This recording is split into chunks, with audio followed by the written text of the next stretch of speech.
નવસારીમાં કોર્પોરેશન દ્વારા કોંગ્રેસની ઓફિસ બંધ કરાવી દેવાઈ છે। વોર્ડ નંબર 2માં કોંગ્રેસે મંજૂરી વગર ખોલ્યું હતું કાર્યાલય। મામલતદારના આદેશ પછી કોર્પોરેશન તંત્રે કાર્યવાહી કરી। કાર્યાલય બંધ કરાવાતા કોંગ્રેસ ઉમેદવારનો આરોપ સામે આવ્યો છે।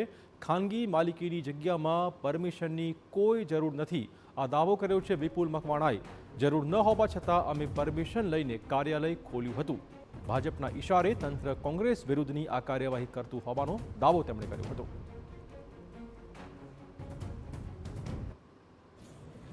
એકદમ તદ્દન ખોટી કાર્યવાહી છે। ભાજપના શાસનથી આમને કોંગ્રેસના લોકોને દબાવવાની છે। જે ફોર્મ કેસાવાની વર્ત થઈ હવે એ પરત થયું તો ફોર્મની તારીખ પતી ગઈ તો હવે કાર્યાલયમાં આ લોકો દબાણ કરે છે। કાર્યાલય પણ પસાર નહીં કરી। આવું તો કેવી સત્તા? આવી સત્તા કઈ હોઈ શકે? મારી પ્રાઇવેટ ખાનગી ઓફિસમાં હું આ પસાર કરી નહીં શકું?